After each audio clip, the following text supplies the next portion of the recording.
Okay, welcome to JC Connect. Uh, in the previous class, we were discussing about uh, some of the water quality parameters. Um, of course, they are very important.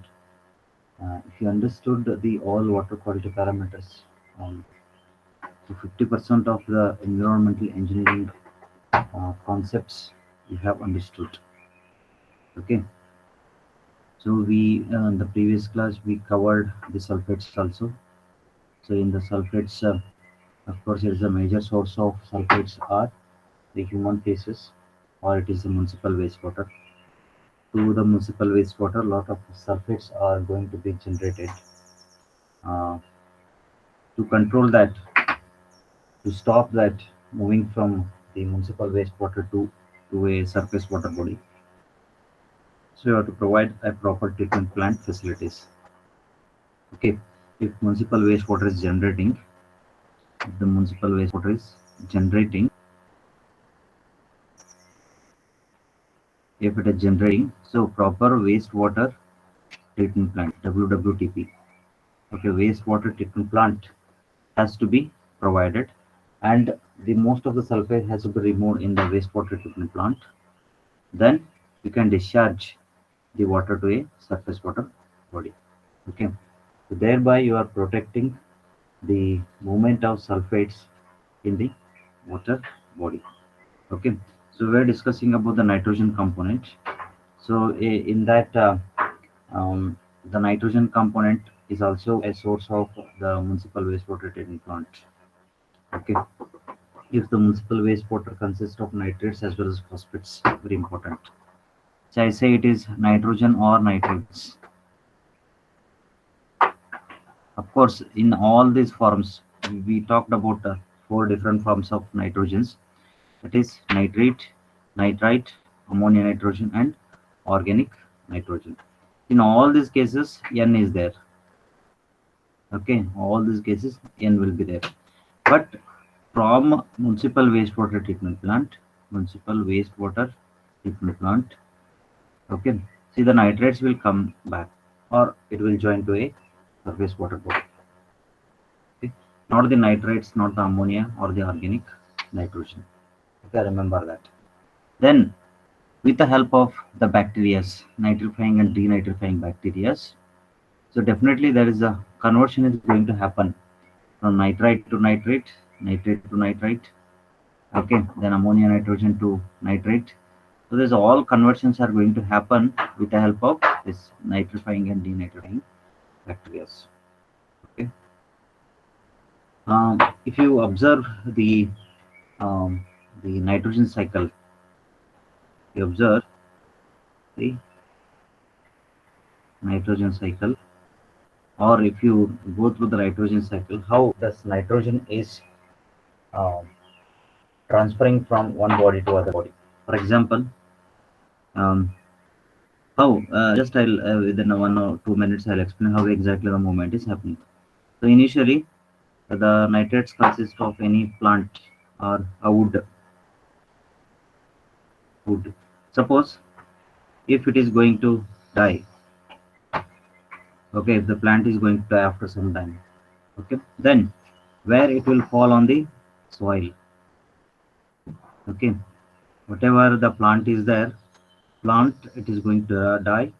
So then again, whatever the dead plants are there, it will directly fall onto the soil itself. Then after some time, decomposition will start.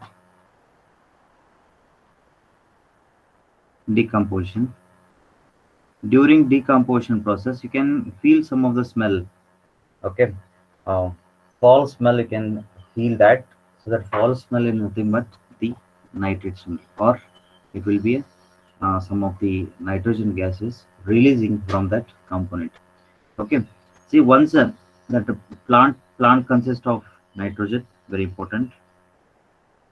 The plant consists of nitrogen. Then when it fall onto the soil, when the decomposition starts, so the nitrogen is transferred to the soil. Okay, nitrogen is transferred to the soil. Then soil. Then if you grow anything, okay, onto that soil. For example, if any food products, or if you are growing rice on that soil, okay, then it is transferred to the food. Then if you are eating the food, suppose human beings will eat that food, human beings, then it is transferred to the human beings. Then human beings will discharge human feces, human through human feces. Again, where it will go? It will go to soil or to the water body. Again, it is going to the soil. Again, then soil. If any plant or if any you are growing, again it is transferring to the plants, then plant to soil. Then this cycle is going to be uh, always. It is going to happen. Okay. See, we have observed many cycles: nitrogen cycles, and phosphorus cycles or phosphate cycle, sulfur cycle, so and carbon cycle, and hydrological cycle. How the water is moving in and around the earth. Okay, that we have that we will not discuss. Uh, the phosphate cycle, nitrogen cycle, carbon cycle, and sulfur cycle. Okay, along with this, the same things are going to happen. Sulfur cycle, then you have carbon cycle, then you have phosphate or phosphorus.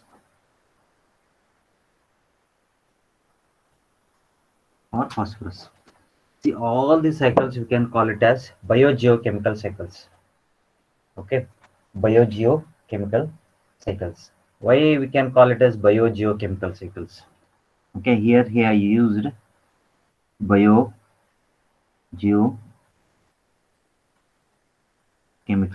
So three things are there. So bio means with the help of the bacteria, you're degrading it or decomposition is happening. Okay, where it is happening? On the earth. Okay, it is happening in the earth itself. Okay, then chemical. See, many chemical reactions are happening here. Okay, conversion from nitrate to nitrite, nitrate to nitrate, nitrate to ammonia nitrogen to nitrate. So these all things are happening. Okay, that is nothing but some chemical reaction. This is nothing but one chemical reactions. Okay, and that is why you can call it as biogeochemical cycles. Okay, all these sulfur, carbon, phosphorus. These are, see, when the earth has to be say that it is perfect. So all these cycles has to be um, properly uh, executed, or it has go through in a proper way. Then only we can say that the earth nutrient cycle is um, happening properly. Okay, so always remember that whichever the cycles are there, biogeochemical cycles, if some problem is happening in the conversion of ammonia to nitrate to nitrate, nitrate to nitrate, so then related to that, some related aspects related to that part, definitely it is going to affect. Okay, then um, organic nitrogen is defined functionally as organically bound nitrogen in a tri-negative oxidation state. The analytical oxid of organic nitrogen and ammonia can be determined together and have been referred to as a Jaldal nitrogen. Okay, the term reflects the technique used in their determination. So normally, um, see, there one more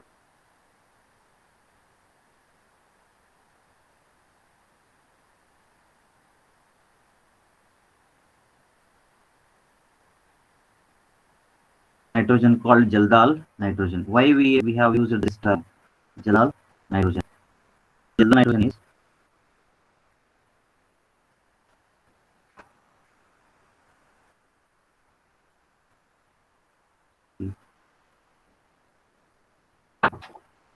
Jaldal Jaldal nitrogen. It is the combination of ammonia nitrogen and the organic nitrogen. So it is the combination of NH3N plus organic nitrogen. Okay. So then, see, the determination is always using the spectrophotometric method. Remember, it is using spectrophotometric. Remember that. Okay. See, some developing the colors. We are measuring all these nitrogens: nitrate nitrogen, nitrite nitrogen, ammonia nitrogen, and total Jaldal nitrogen. Okay. Why it is they called as a Jaldal? Jaldal is one reagent. Reagent. Oh, okay. With the help of that, they have kept that. Okay. Then what is the importance of this in this water? So ammonia is presently natural in surface and the wastewaters. So that we already know, that I already discussed. So its concentration is generally low in the groundwaters because it absorbs the soil particles and clay, and it not leached readily from the soil. See what we are talking about, the NH3 nitrogen for. Okay. Of course, that conversion is going to happen, nitrate to nitrate, nitrate to nitrate. So that conversion is going to happen in the earth itself. Okay, on the surface of the soil. But uh, the thing is that the thing is that uh, it will go to surface water body, but not to the groundwater, not to the groundwater. The reason is that once the um, ammonia nitrogen, if it is there in the soil, when it is moving towards the groundwater, whatever the soil particles will be there, it will be absorbed by the soil particles. Okay, it won't allow to go into the groundwater, but surface water you will get it. The reason is that during the runoff, okay, flood happens. Normally if it is in the soil, so it will directly the it is going to dissolve in water. The ammonium nitrogen, it is going to dissolve in water, and it will carry towards the surface water body. That you have to remember. Okay, ammonia concentration encountered in water, it is varying from 10 microgram per ml. Okay, remember this. It is 10 microgram per ml in some natural surface water. In groundwaters, to more than 30 milligram per liter in some wastewaters. Okay, so remember, it is in microgram per liter, or you can call it as directly. It is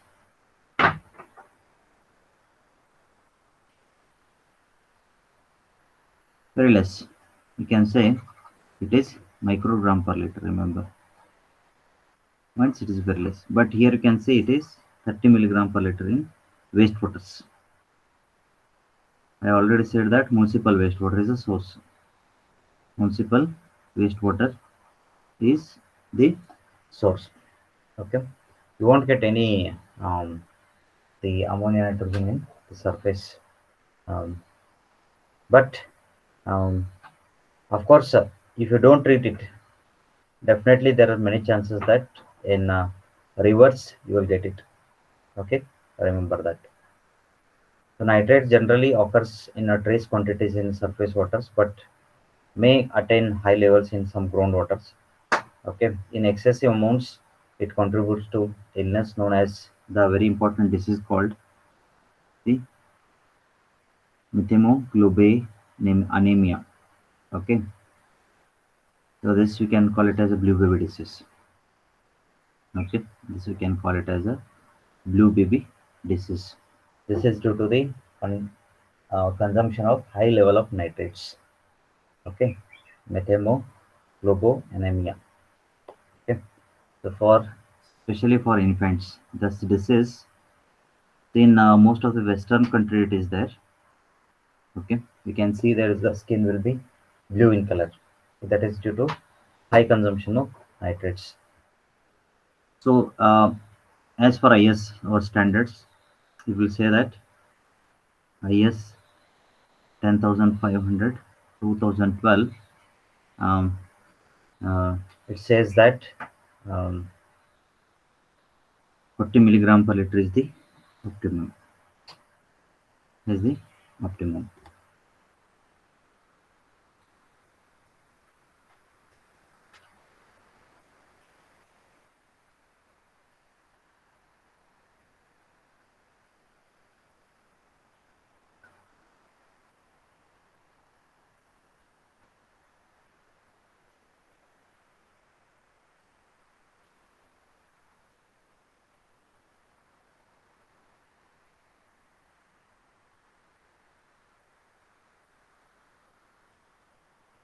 Okay, then nitrite. We speak about nitrate. So nitrate is an intermediate oxidation state of nitrogen, both in the oxidation of ammonia to nitrate and in the reduction of nitrates. That we already discussed.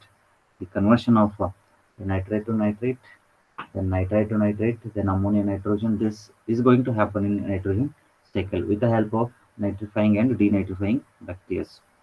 Okay, so such the that conversion we can call it as, so NO3 to NO2, then NO2 to NH3, then again this conversion. This we can call it as oxidation and the reduction. Oxidation is the loss of electrons and reduction is the gain of electrons. That only can remember. So now this is a process of oxidation and reduction process. Okay. Such oxidation and reduction may occur in wastewater treatment plants, so water distribution systems and natural waters. So nitrite can enter water supply system through its uses as a corrosion inhibitor in industrial processes. See, normally if any corrosion is happening in industrial processes, it is 100% due to the nitrate only. So nitrate is actual uh, etiological agent of uh, that blue baby disease. So nitrous acid, which is formed from nitrate in acidic solution, can react with secondary amines to form nitrosomonas, many which knows the carcinogens. Of course, we will not go in detail. The one thing you can remember, with the help of these nitrates, so it is going to form a nitrous acid, and it is very dangerous. Okay, very very dangerous. Remember that. Okay. So then all these things are determined with the help of the spectrophotometer only. Okay, and in all these forms of nitrogens, what we have discussed. Okay, so we just more concentrates on the nitrate part. Okay, the nitrate is more important than any other components because it is stable compound. It is stable in most of in most of the waters and wastewaters. It is detected. See, hardly you cannot find the nitrite, hardly you cannot find the ammonia nitrogen. Okay, organic nitrogen is also very important, but we'll not discuss that. Okay, because organic nitrogen is very difficult to determine in the water because it is bound with the carbon. Okay, but it is very um, least in detectable in the water. Okay, then we'll move on to one more type of the water quality parameter, that is alkalinity of water. Okay, so before going to that, um, we discussed with the pH parameters.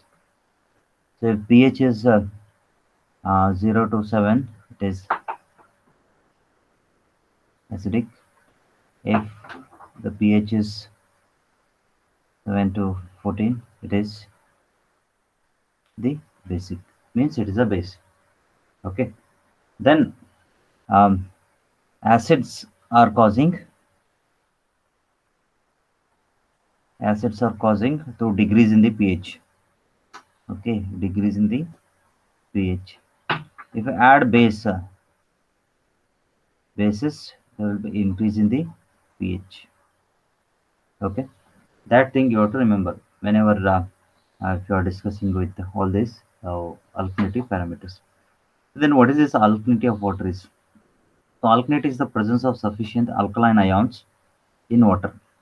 Okay, the absence of alkalinity makes the water acidic.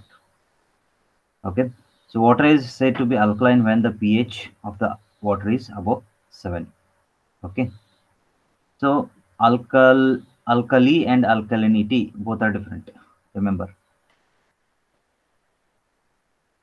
alkali, this we can call it as the base. Alkalinity, alkalinity. See, it is nothing but capacity to capacity of a solution. You can say capacity of a solution to neutralize the acid. Okay, means of course alkali is a base, or it is the solution of the pH is above 7, but alkalinity is, it is the capacity of the solution. Okay, for example, I take some solutions. um okay, take some solution which is having the uh, pH 9. Assume that the pH 9. So then if I want to neutralize it, if I want to make it pH 7, then how much acid it is going to consume? For that, if you want to reduce from pH 9 to pH 7, what you have to do is that you have to add some acid. So then how much acid is required to neutralize it? Okay, to neutralize or to make it pH 7. Okay, that is nothing but alkalinity. But alkali is the base. Remember, alkalinity is the capacity of this solution, okay, to neutralize the acid. Okay, to neutralize the acid. Now that you have to remember. So then, to determination of alkalinity is very useful in water and wastewater because it provides a buffering to resist change in a pH value. So the alkalinity or acidity, waters is usual changes in waters with a large algal growth. Remember this. So if lot of algal growth is there, if algae is there, then you can find the increase in the pH of the water. So alkalinity is the capacity of a given sample of water or to neutralize a standard solution of the acid that I already defined it. Alkalinity is due to the presence of bicarbonates, carbonates, or hydroxides ions in water. Okay, alkalinity is usually expressed as a total alkalinity as well as the uh, caustic alkalinity or phenolphthalein alkalinity. Okay, so so which causes main three important? One is CO3, then HCO3, then OH ions. If these three ions are there, okay, along with this, these are all negative ions. Sometimes it will be NaOH, remember. Sometimes it is NaCO3. Sometimes it is NaHCO3. Okay, or we can replace this ion. But the major components are these three ions are responsible for creating the alkalinity in water. Okay, so we have two types of alkalinity. One is phenolphthalein alkalinity and one more is total alkalinity. Of course, that information is not required. If normally if the pH is 8.3, then what will happen is that it is a phenolphthalein alkalinity. Okay, somewhere around, if it is roughly around 4.3, then it is methyl orange alkalinity. Phenolphthalein alkalinity and methyl orange alkalinity. Phenolphthalein and methyl orange.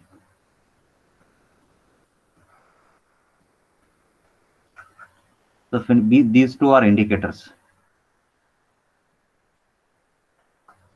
These two are indicators. Of course, the details about the indicators you might have used in the um, laboratory. That if you add some drop of water, drop of any liquid, so color is going to change in hardness. In hardness, what you are doing is that in hardness, uh, you are using EBT indicator, Erichrome black tick indicator. This is not, if you add this one, okay, the color is going to change to blue. Okay, Of course, we'll this you are going to conduct in our environmental laboratory, that will not discuss. Okay, you can see this table. So phenolphthalein alkalinity, total alkalinity or methyl alkalinity. The T stands for total alkalinity, or it is the methyl orange indicate methyl orange alkalinity. See, if the phenolphthalein is 0, means see bicarbonates is there, means only it is due to HCO3. Remember that. Okay. If P is less than total alkalinity by 2, okay, means you have the CO3 will be there and HCO3 will be there. Remember that. This will be 0. If P is equal to T by 2, so then you will be having this and this will be 0. Remember. If P is greater than T by 2, then this will be there, this will be there. If P is equal to T, means only T will be there, only hydroxides will be there. That is OH. Okay, that is only OH, it will be there. See, overall, you can remember this much only. See, only if he ask alkalinity, only he will ask that what is the significance of alkalinity, define alkalinity, and which causes the alkalinity. Okay, this table, if you want, you can write, otherwise it's not required. Okay, so OH ions, OH ions are there only. So phenolphthalein alkalinity is equal to total alkalinity. Okay. So then chlorides in water. So chlorides are also very important in natural waters. Um, um, and very important alkalinity. One more very important due to alkalinity is that it play a very important role in concreting process. In concreting process, because alkalinity of mixing water, alkalinity of mixing water, it should not exceed 20 milligram per liter. That you have to remember. So if it is more alkaline, okay, it is uh, too dangerous also. Up to 10 it is permitted. pH of 10 to 11 it is permitted. So above that it is not permitted. Okay. Then chlorides. So chlorides in natural waters can be attributed to a leaching of chloride containing rocks, soils, and a discharge of the effluent from the chemical industries, the ice cream plant effluents, the edible oil operations, sewage disposal, irrigation drainage, seawater intrusion in the coastal. See, these are all sources, okay, where you will get the chlorides in water. So I will get the chlorides, that is Cl minus. It is not Cl2, remember. It is chlorides means it is Cl minus. It is not Cl2. So from what sources you will get it? So chloride containing rocks, that soil. Okay, if some of the rocks will be there, which is bound with this chloride bearing rocks. So from if the rainwater comes in contact with that rocks, so definitely it is going to join to a groundwater. Okay, especially the groundwater. In the groundwater, if you are getting the chloride means, okay, uh, that is due to completely due to rocks. Okay, then discharges from the effluents from the chemical industries, because sodium chloride means it is NaCl. NaCl, you already know that it is salt. Chin. Many ways the salt has been used. It is used as a preservative. If you are preparing any pickle, okay, pickle major component is the salt. If you are not using salt properly, okay, if you are not using the salt properly, so it is going to uh, be damaged, or sometimes the pickle will going to uh, be spoiled, or it will be you won't be able to eat it. Okay, if you are giving with uh, if you are making with a lot of salt, definitely for long time it will come. That is one. In fish industry, it is the major component. Okay, in ice cream plants, it is a major component. Especially food processing industries, they use salt more as a preservative. Okay, and one more thing is sewage disposal and irrigation drainages. In most of the fertilizers, some of the first fertilizers, the sodium component will be there, small proportion of sodium, because this sodium is an micronutrient for the plants. Okay, sodium is required for up to growth of the plants. Okay, if it is leaching out from the agricultural land, then definitely uh, the chloride is going to join to a river water. Then seawater intrusion. So what is a seawater intrusion? So assume that you have the sea barrier is there. So like this, you have sea barrier is there.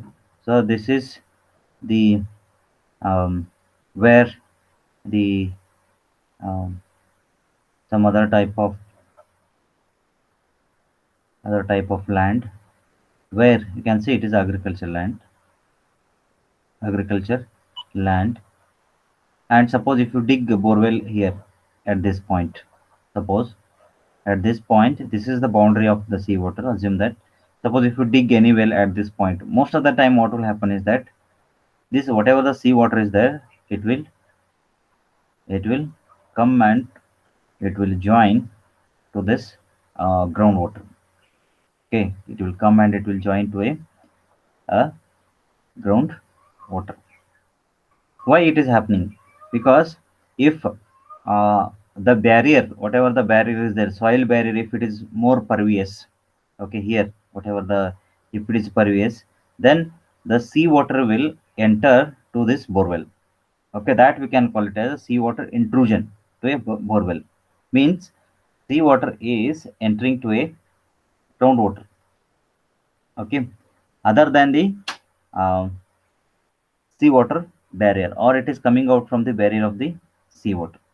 Okay, see, one of the in coastal belts, this is of course more, the seawater intrusion is more in most of the coastal areas. Even from sea to from the other place for 1 kilometer also, you'll get some of the seawater intrusion.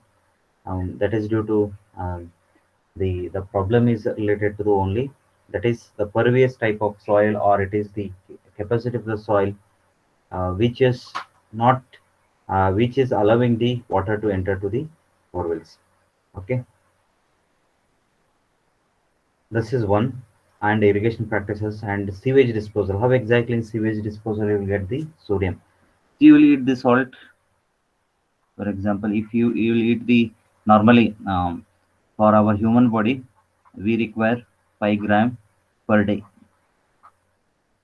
per person. That is only you have to eat it. Remember.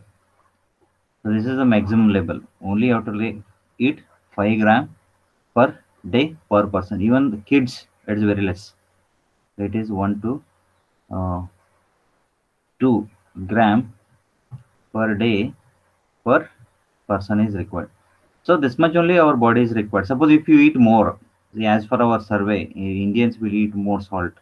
So we'll eat up to 25 grams per day per person.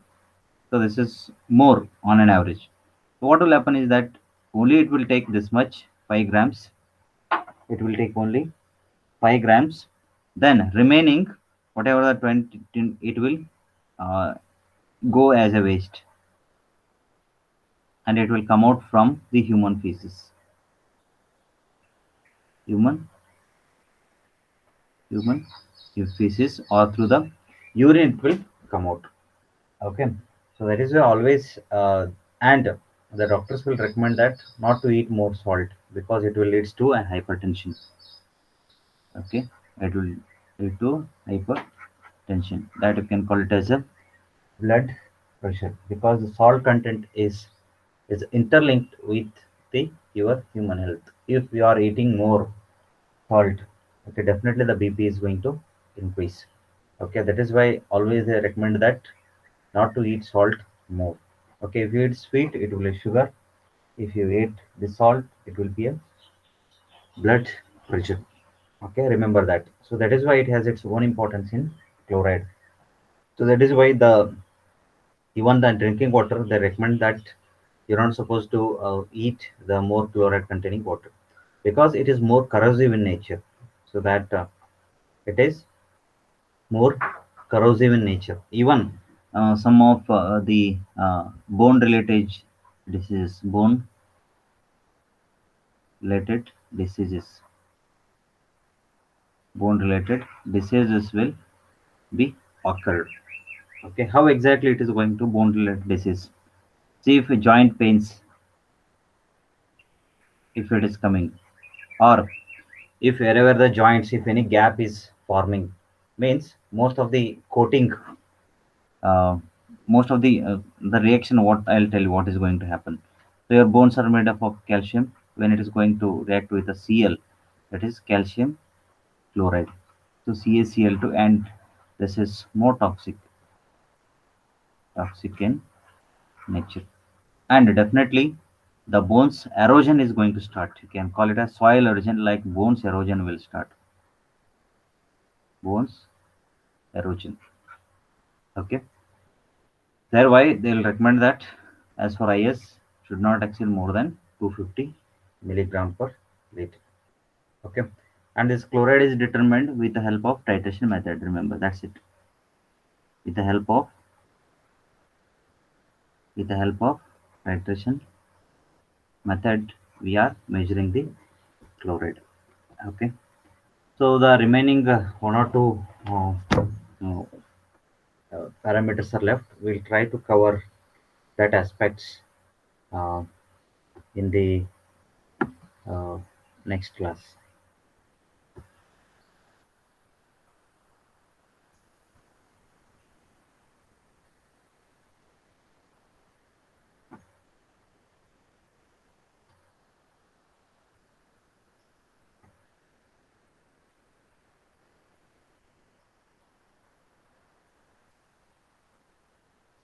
So we have left with only some more biological parameters. Once that is over, so we'll move on to the remaining water treatment units.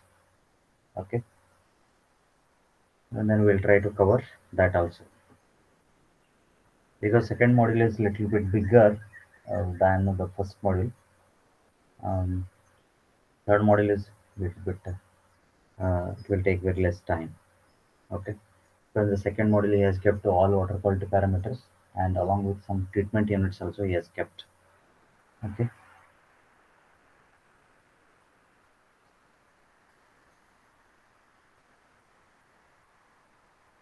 you have any doubts you can ask, otherwise we'll wind up.